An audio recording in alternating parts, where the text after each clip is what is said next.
Eps. 71. Kudeta 7. Jian Chen ingin bergerak maju lagi tetapi langkahnya terhenti ketika ada dua pendekar bertopeng lainnya yang mendarat tak jauh dari pendekar bertopeng pertama. Dua pendekar itu berada di kultivasi yang sama yaitu alam kehidupan tahap 3. Saat mereka sampai, keduanya terkejut melihat kondisi temannya yang sudah banyak luka. "Apa yang terjadi padamu? Kau terluka oleh anak muda itu?" tanya salah satu temannya. "Jangan tertipu oleh usia dan penampilannya. Kemampuannya bertarung sangat tinggi dibanding kita sekalipun." Pendekar bertopeng yang terluka menjawab sambil menyembuhkan lukanya. Kedua pendekar bertopeng menoleh ke arah Jian Chen yang kini nafasnya terlihat memburu. Meski tidak terlihat ada luka namun mereka bisa menyadari kalau Jian Chen sudah kelelahan. Pemandangan melihat seorang remaja bersimpah darah membuat keduanya meneguk ludah. Apalagi bau amis tercium menyengat. Bahkan ada sedikit keraguan untuk melawannya. "Kita serang dia bersama-sama. Aku yakin bocah itu sudah banyak kehabisan tenaga dalam," ucap pendekar bertopeng yang terluka. "Baik, kalau begitu cepatlah sembuhkan luka-lukamu. Kita akan berjaga-jaga di sini agar dia tidak berani maju." Mendengar itu Jian Chen justru bertindak cepat. Dia tidak membiarkan pendekar bertopeng yang terluka menyembuhkan lukanya. Saat ini dia tidak bisa melawan tiga orang itu secara bersamaan karena tenaga dalamnya yang sudah menipis. Pendekar bertopeng merasa lega saat dua rekannya menjaga di depannya.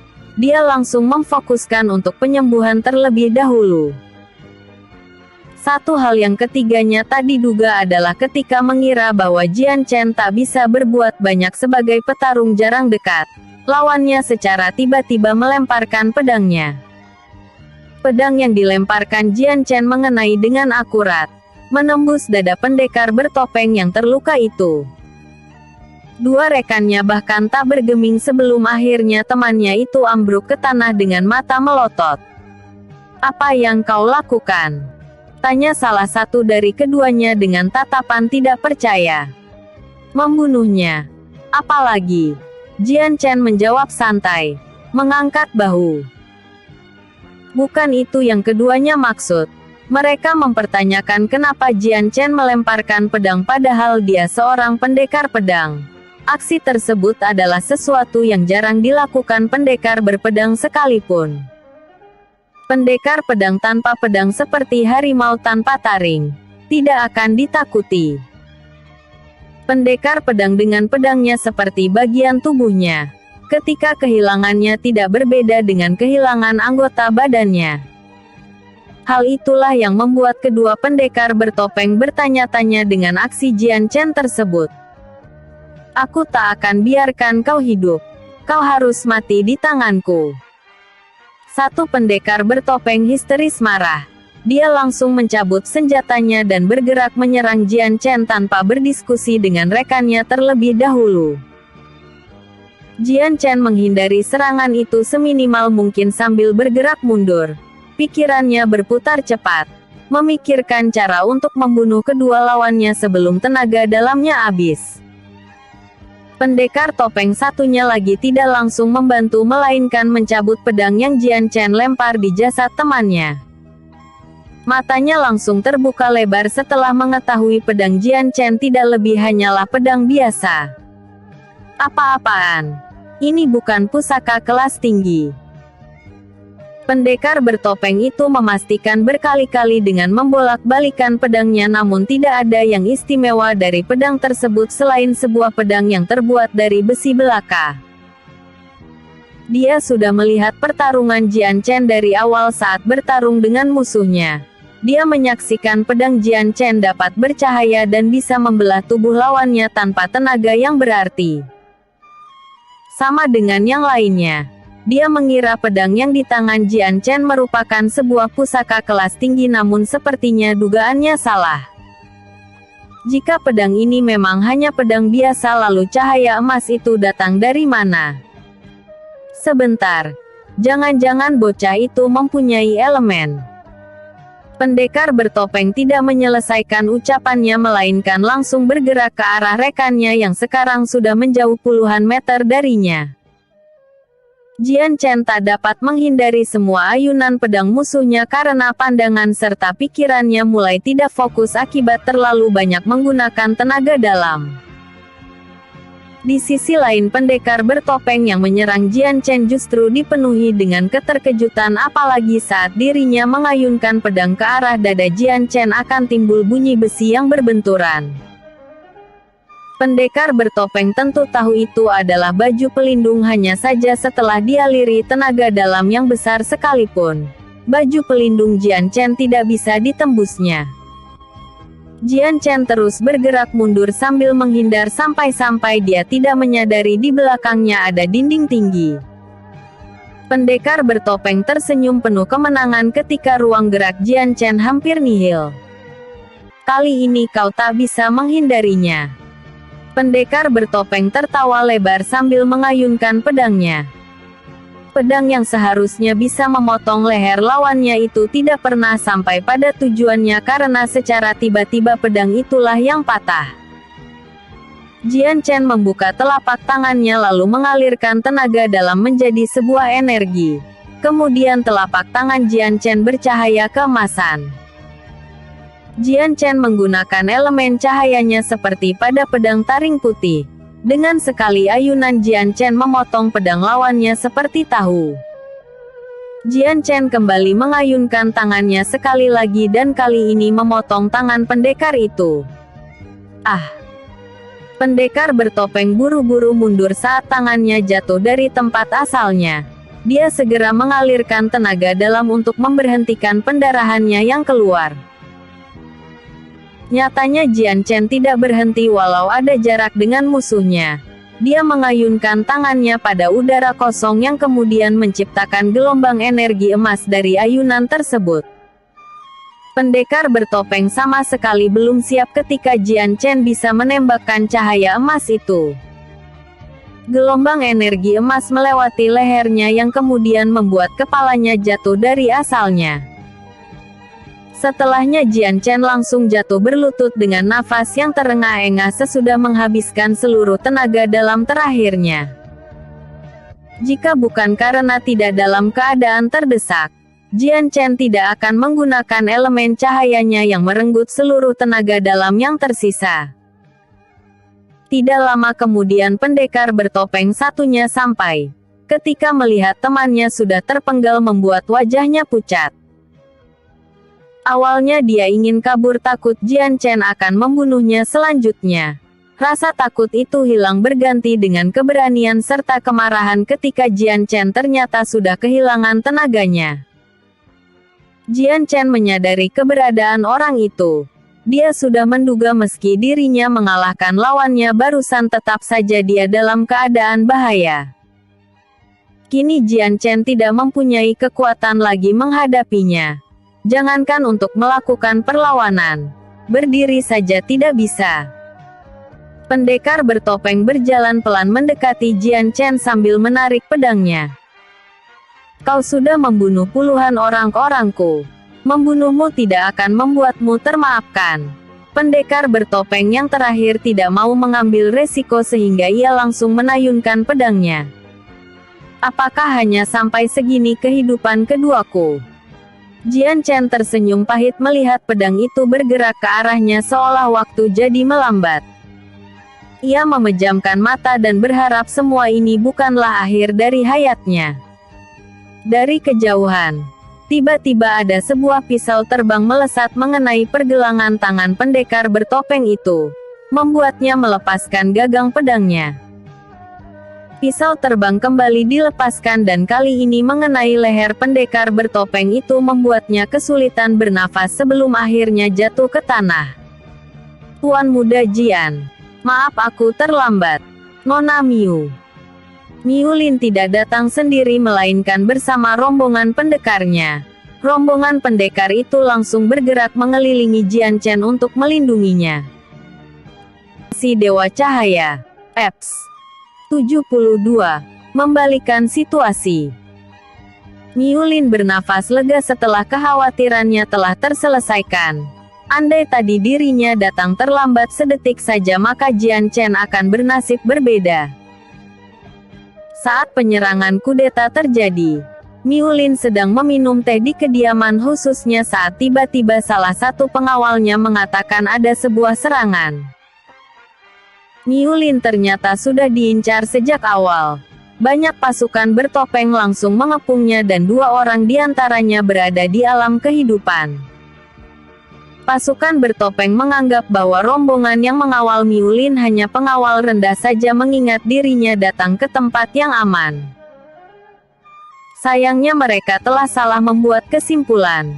Kemanapun Miulin pergi entah itu ke tempat paling sunyi sekalipun ia akan dilindungi oleh pengawal-pengawal yang kuat. 5 pendekar di antara rombongan Miulin ada di alam kehidupan. Miulin sendiri sekarang berada di puncak alam jiwa. Pada akhirnya mereka yang mengincar Miulin menjadi takut. Siapa yang akan mencelakainya harus siap kehilangan nyawa.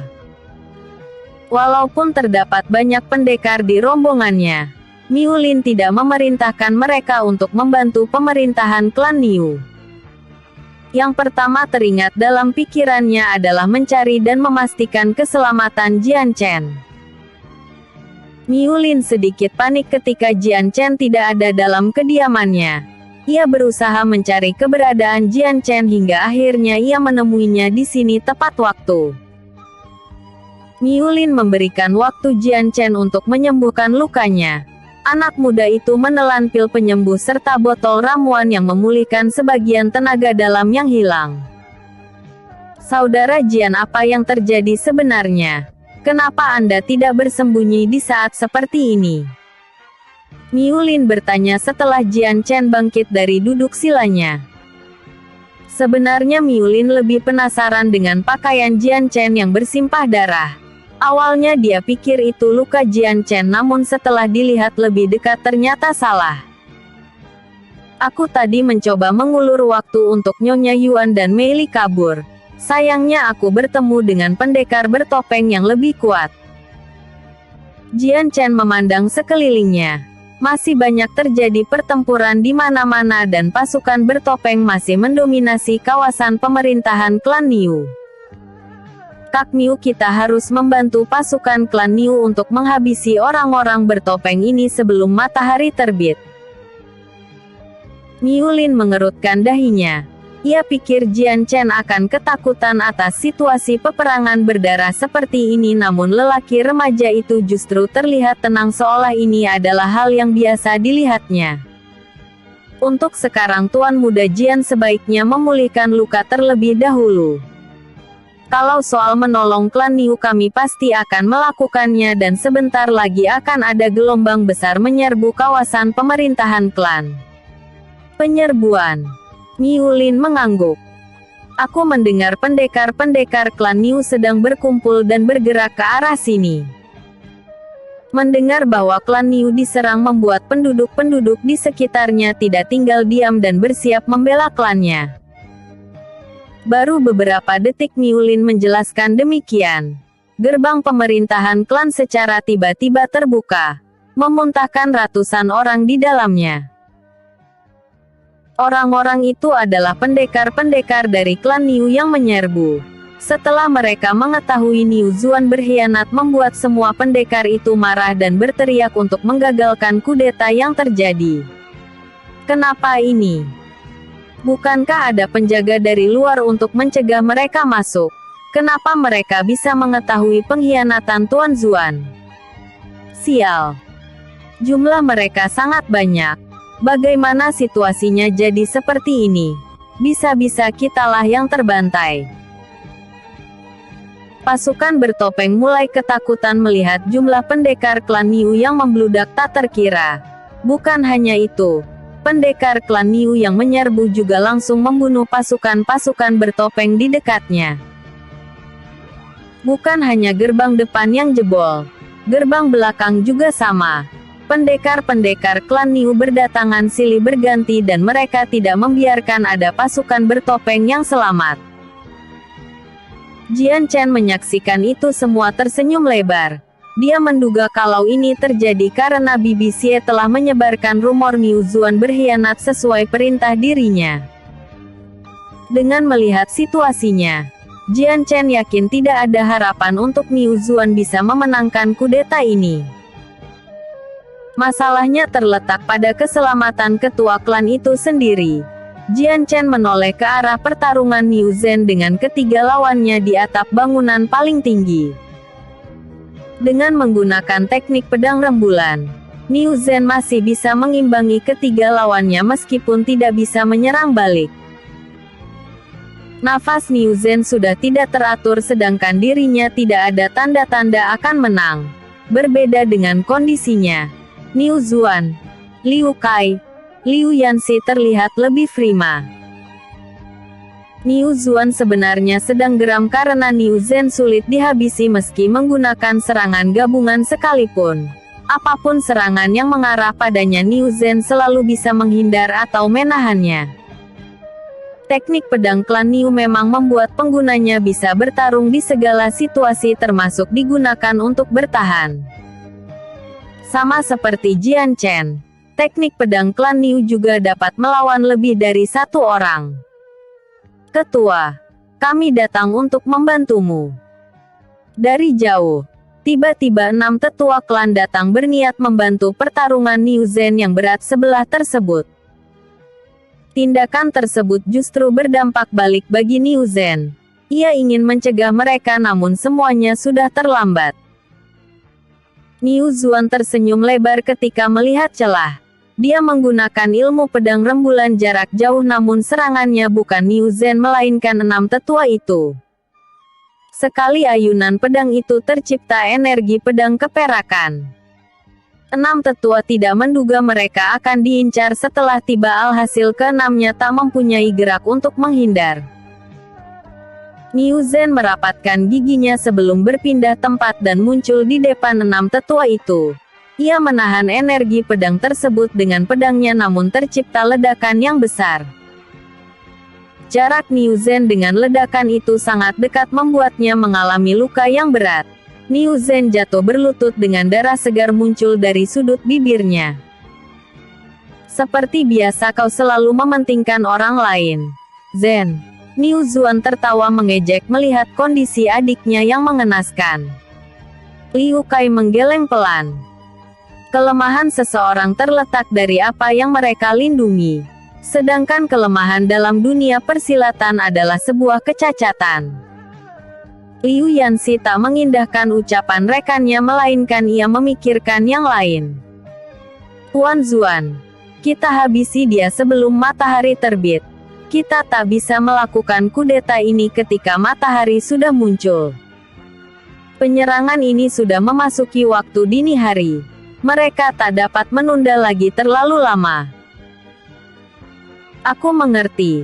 Tenang saja saudara Yanxi, aku akan membunuhnya sekarang. Niu Zuan hendak berjalan mendekati Niu Zhen namun baru satu langkah bergerak tiba-tiba terdengar suara riuh dari gerbang pemerintahan klan. Niu Zuan begitu terkejut ketika penduduk klan Niu menyerbu kawasan kudeta. Belum pulih rasa terkejutnya gerbang belakang juga ikut terbuka. Semua pendekar-pendekar klan Niu bermunculan mengelilingi pemerintahan klan. Bukan hanya Niu Zuan, Liu Yanxi dan Liu Kai juga bereaksi demikian. Keduanya tidak menyangka situasi ini akan terjadi. Zuan, demi sebuah jabatan kau berani berkhianat dan bekerja sama dengan klan Liu melakukan kudeta. Kau sudah kelewatan. Dari ketiadaan muncul pria sepuh tak jauh dari mereka bertarung. Dengan kemunculannya saja, pria sepuh itu langsung menekan ketiga lawannya sekaligus. Pria sepuh itu yang tak lain adalah Niu Qixia, ketua klan Niu yang menjabat sebelumnya. Ayah, apa yang kau lakukan di sini? Wajah Niu Zuan memucat saat melihat ayahnya. Kau berani menyebutku ayah di saat ingin membunuh adikmu. Kau memang tak termaafkan. Pria sepuh itu menghilang dari pandangan sebelum muncul di depan Niu Zuan dan memberikan pukulan keras ke arah perutnya. Niu Zuan terpukul mundur sambil memuntahkan darah segar dengan beberapa tulang rusuknya patah. Niu Zuan berhasil mendapatkan keseimbangannya segera. Raut wajahnya bercampur menahan rasa sakit tetapi pandangannya penuh dengan kebencian. Ini semua karenamu, Ayah. Jika waktu itu kau memilihku dibanding dia mungkin aku tak akan melakukan ini. Alasanku tak memilihmu karena ambisimu yang terlalu besar dan kasar. Menjadi seorang pemimpin tidak pantas untuk seseorang yang menghalalkan berbagai cara demi tujuannya. Niu Zuan merapatkan giginya sebelum membanting bom asap. Liu Yanxi dan Liu Kai bersamaan melakukan hal yang serupa. Ketika kepulan asap itu menghilang, ketiganya sudah pergi menjauh. Niu Qixia bisa saja mengejarnya namun ia tak melakukan hal tersebut. Dia membalikkan badannya lalu mengalirkan tenaga dalam pada Niu Zhen untuk memberhentikan pendarahan yang ada. Niu Zhen mengalami luka parah. Jika tidak segera diobati maka dirinya bisa saja kehilangan nyawa sekarang. Episode sebelumnya.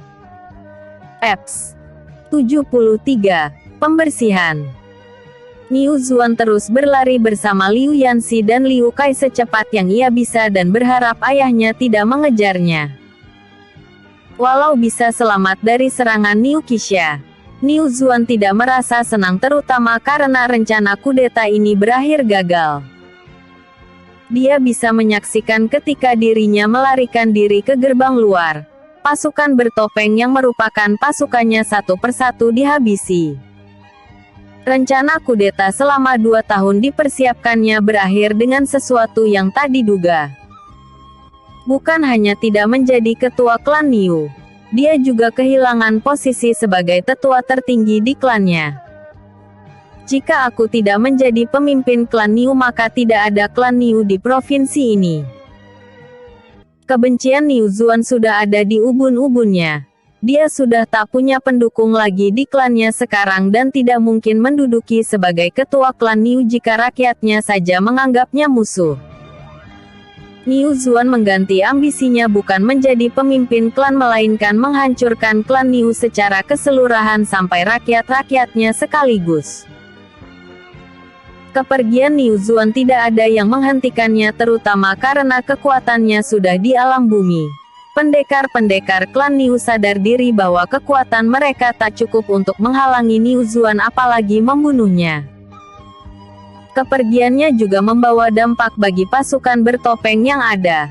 Mereka ingin ikut melarikan diri tetapi pendekar klan Niu tak membiarkannya. Menyaksikan lawannya berniat membunuh.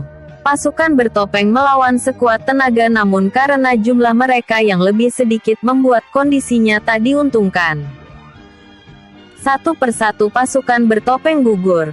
Perlawanan yang mereka lakukan terasa sia-sia saat pendekar klan Niu terus berdatangan.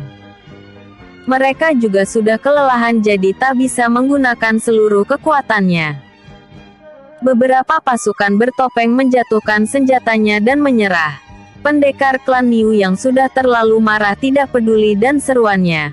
Mereka tetap membunuh pasukan bertopeng yang ada. Pendekar klan Niu jelas membenci penyerangan ini apalagi mendengar pengkhianatan Niu Zuan. Tidak ada satupun dari mereka yang senang atas pengkhianatan pemimpin yang dipercayainya. Karena mereka tidak bisa melampiaskan kemarahan tersebut pada Niu Zuan. Pasukan bertopeng yang merupakan pasukannya menjadi pelampiasan. Aku menyerah. Aku tak akan melawan lagi.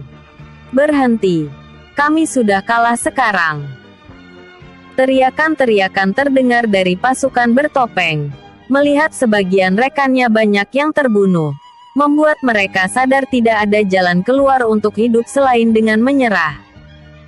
Apa kalian pikir setelah menyerah kami akan membiarkanmu hidup? Kau telah membunuh banyak pasukan kami. Ini pelajaran agar kalian tidak menyinggung klan-klan besar.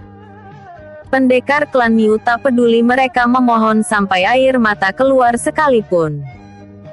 Malam ini mereka bertekad untuk membunuh semua pasukan Niu Zuan tanpa pengecualian sedikit pun. Pembantaian terjadi di mana-mana dan hampir di semua kawasan pemerintahan klan. Pasukan bertopeng tak bisa berbuat apa-apa ketika penyerahan ternyata tidak cukup melindungi hidupnya. Mereka mencoba melakukan perlawanan terakhirnya. Tuan Muda Jian, kondisi peperangan ini sudah mulai memihak pada kubu kita. Miu Lin melihat situasinya dari atas atap. Sebaiknya Anda beristirahat dulu. Nanti pengawalku akan menjagamu di sini. Miu Lin baru ingin menyelesaikan ucapannya saat tiba-tiba Jian Chen sudah berlari dan menarik pedangnya. Tuan Muda Jian, Anda mau kemana? Miu Lin lagi-lagi tak bisa melanjutkan lisannya karena Jian Chen secara mendadak membunuh salah satu pasukan bertopeng yang ada.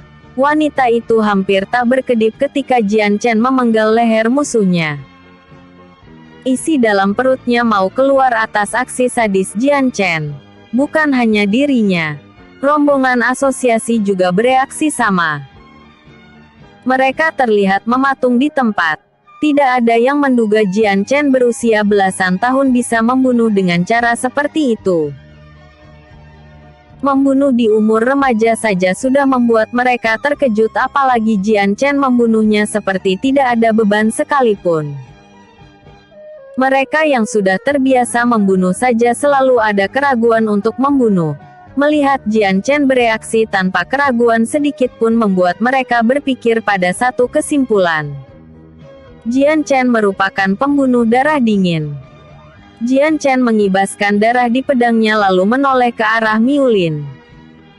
Kak Miu, aku akan membantu pembersihan ini. Mereka tak bisa dibiarkan hidup. Awalnya Jian Chen masih mengasihani pasukan Niu Zuan karena mereka hanya bertindak mengikuti perintah atasannya. Namun setelah menyadari pasukan-pasukan bertopeng ini memiliki kemampuan membunuh yang tinggi membuat ia sadar bahwa Niu Zuan telah bekerja sama dengan salah satu organisasi pembunuh. Kebencian Jian Chen pada organisasi pembunuh yang seperti itu sangat dalam. Faktor utamanya adalah karena di kehidupan pertama ia dikepung oleh sebuah organisasi yang membuatnya terluka dan berakhir kehilangan nyawa. Jian Chen tidak menunggu jawaban Miu Lin. Ia langsung berlari ke arah pasukan bertopeng yang ada. Dengan meminum ramuan pemulih tenaga dalam sebelumnya, ada 30 lingkaran tenaga dalam yang terisi di tubuhnya. Miu Lin menyaksikan punggung Jian Chen mulai menghilang. Ia menggigit bibirnya. Bingung harus bertindak seperti apa. Kita ikuti Tuan Muda Jian. Kita tak bisa membiarkannya berjalan sendirian. Meski Miu Lin sedikit takut terhadap kekejaman Jian Chen, ia tetap bersikap objektif. Bagaimanapun keselamatan Jian Chen sekarang sangat penting. Miu Fan sebelumnya memang telah memerintahkan Miu Lin untuk melindungi Jian Chen. Andai dia tidak bertemu dengannya di klan Niu, Miu Lin sudah berniat untuk menyewa seorang pendekar untuk menjaga Jian Chen di balik bayangan. Bagi asosiasi, Jian Chen bisa dibilang merupakan orang terpenting setara dengan dirinya dan para tetua klan Miu. Ketika Miu Lin ikut mengejar Jian Chen, dia menemukan remaja itu sudah membunuh 10 orang di jejak langkahnya. Setiap ada musuh di hadapan Jian Chen, mereka akan terbunuh dalam sekali tebasan. Miu Lin meneguk ludah sambil menahan nafas, tetapi ia tetap mengejar Jian Chen dari belakang. Tidak membutuhkan waktu lama hingga Jian Chen bisa terkejar. Jian Chen tersenyum tipis saat Miu Lin dan rombongannya sudah ada di sampingnya. Ia meminum botol lagi untuk memulihkan tenaga dalam yang telah hilang. Beberapa detik kemudian pedang Jian Chen yang redup bercahaya emas kembali. Kecepatan larinya meningkat drastis. Setelah merasa dirinya dilindungi, Jian Chen akan memfokuskan untuk menyerang. Rombongan Miu Lin bernafas dingin dari waktu ke waktu ketika melihat kekejaman Jian Chen dari dekat. Mereka tak punya kesempatan untuk membantu karena Jian Chen selalu membunuh lawannya dalam sekali tebasan. Belum lagi tebasan Jian Chen selalu terarah pada leher lawannya. Tidak bisa dipungkiri di jejak langkahnya ada banyak kepala yang menggelinding. Tuan muda Jian ini, apakah benar usianya masih 14 tahun? Niulin meneguk ludah sekaligus berkeringat dingin melihat reaksi Jian Chen yang membunuh seolah hal tersebut bukan masalah besar. Sesekali ketika memandang mata emasnya ia bisa melihat ada kegelapan di dalam hati Jian Chen. Kegelapan yang melambangkan begitu besarnya kebencian di hatinya.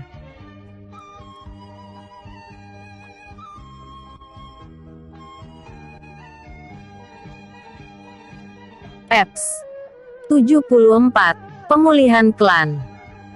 Pada akhirnya semua pasukan bertopeng yang ada di kawasan pemerintahan klan dibunuh tanpa menyisakan satupun.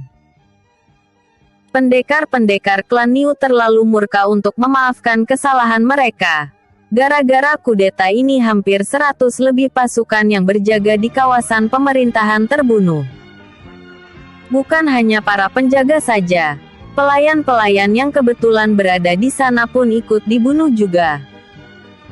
Pasukan bertopeng benar-benar berniat membasmi seluruh orang di kawasan pemerintahan klan tanpa pandang bulu sedikit pun.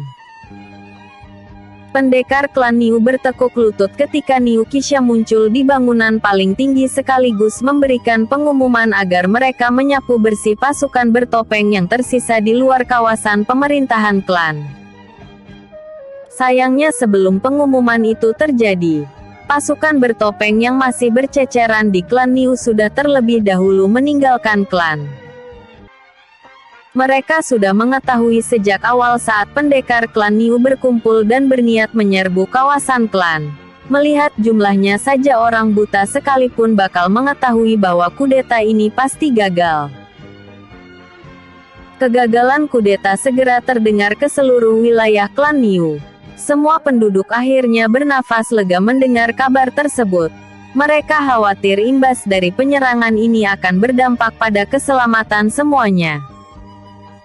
Karena Niu Zhen masih dalam kondisi tak sadarkan diri akibat luka dalamnya, Niu Qixia selama beberapa hari ke depan memimpin klan Niu.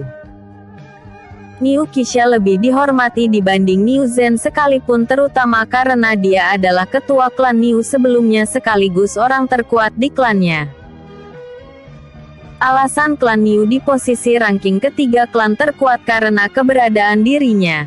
Niu Qixia sedang berada di alam hampa tahap 9 dan kini dirinya sedang berusaha menerobos ke alam langit. Jika cucunya tidak datang ke latihan tertutupnya mungkin saat ini ia masih melakukan percobaan penerobosan tersebut. Niu Qixia maupun pendekar-pendekar klan Niu ternyata saling sepemahaman untuk tidak menceritakan kudeta ini ke dunia luar. Karena klan Niu adalah klan tertutup, tidak sulit untuk menyembunyikan berita besar seperti ini. Membutuhkan waktu seharian untuk membersihkan kawasan pemerintahan klan dari jasad dan banyaknya genangan darah. Meskipun mereka membantai pasukan musuhnya, namun pendekar klan Niu tetap menguburi setiap jasad yang ada, tak peduli itu musuh atau rekannya. Ini, siapa yang melakukan hal sekeji ini? Salah satu penjaga klan yang ditugaskan untuk mengubur mayat menemukan banyak jasad tanpa kepala di salah satu tempat. Beberapa darinya bahkan ada jasad dengan tubuh terpotong. Yang membuat mereka terkejut sekaligus kebingungan adalah rata-rata dari jasad itu merupakan pasukan bertopeng. Menurutmu apakah ini ulah pihak kita?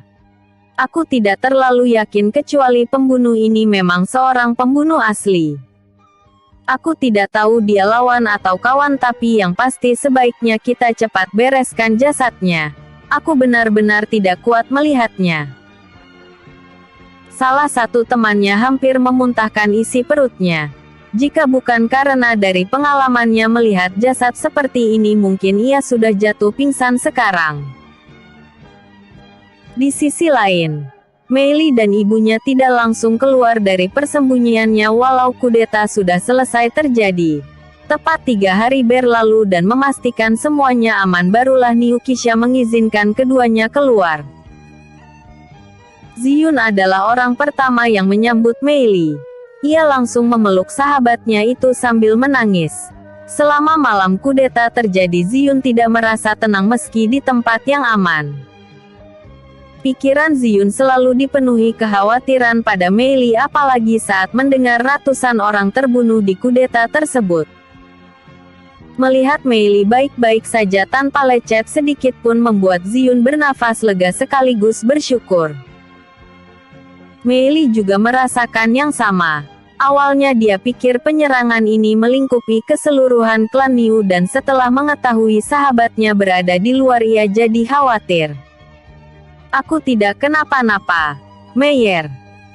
Saudara Jian telah membawaku ke tempat yang aman di awal kudeta terjadi. Jelas Ziyun tersenyum. Saudara Jian. Sebenarnya aku juga ditolong olehnya. Mei Li menceritakan alasan dirinya bisa kabur serta bersembunyi di ruang kakeknya. Jika bukan karena saudara Jian tidak menghadang orang-orang bertopeng itu, mungkin kondisiku sekarang berbeda. Mei Li menatap sekitar mencari orang yang dimaksud. Kak Ziyun, di mana saudara Jian sekarang? Aku mau bertanya itu padamu. Ziyun keluar dari asosiasi di hari yang sama dengan Mei Li, hanya saja dia lebih awal. Dirinya langsung bergegas ke pemerintahan klan untuk menemui Mei Li dan Jian Chen. Awalnya dia pikir Jian Chen bersama Mei Li, namun ternyata sahabatnya itu sama tidak tahunya. Apa kau yakin ini semua gratis? Aku juga tidak keberatan kalau semuanya kubayar sendiri. Jian Chen menatap meja yang dipenuhi banyak makanan di atasnya. Tuan muda sungguh sangat baik. Tapi ini semua adalah atas inisiatif kami. Anda tidak perlu membayarnya. Manajer Ao, begitulah namanya. Ia adalah salah satu manajer di penginapan asosiasi yang ada di klan Niu. Sudah 3 hari Jian Chen berada di sini, dan selama itu juga manajer Ao tak bisa tenang selain memberikan kepuasan atas pelayanannya pada Jian Chen. Di pagi hari saat kudeta selesai, pria berusia 40 tahunan itu dikejutkan dengan kedatangan tetua klannya, Miu Lin, yang ingin menetap di sini sementara waktu. Manajer Ao berkeringat dingin, dan andai ia tahu Miu Lin akan ke sini mungkin ia akan menyiapkan sambutan terlebih dahulu. Miu Lin datang bersama rombongan dan 1 anak muda. Namun setelah manajer Ao mengetahui anak muda itu adalah orang yang sama pentingnya dengan Miu Lin, ia sungguh tak bisa diam diri selain membantu pekerjaan penginapannya langsung.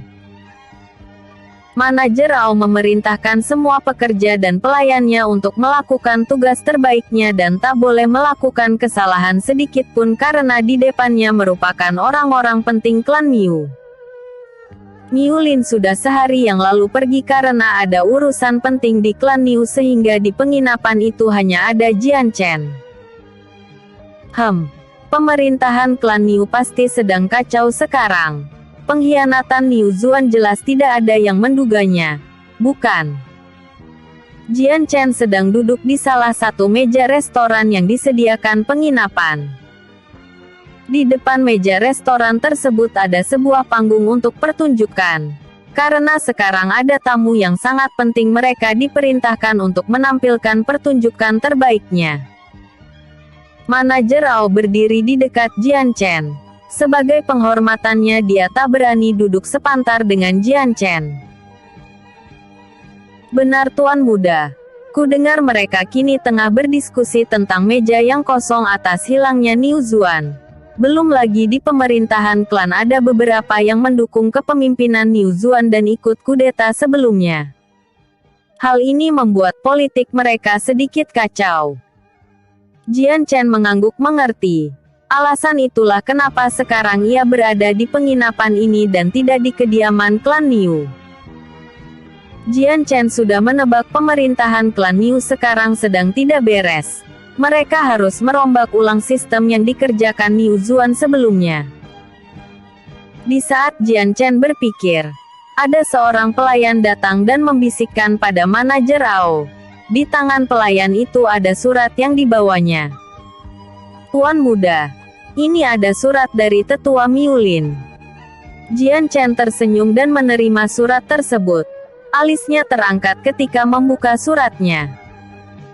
Singkatnya ia harus ke pemerintahan klan lagi karena pemimpin klan Niu ingin bertemu dengannya.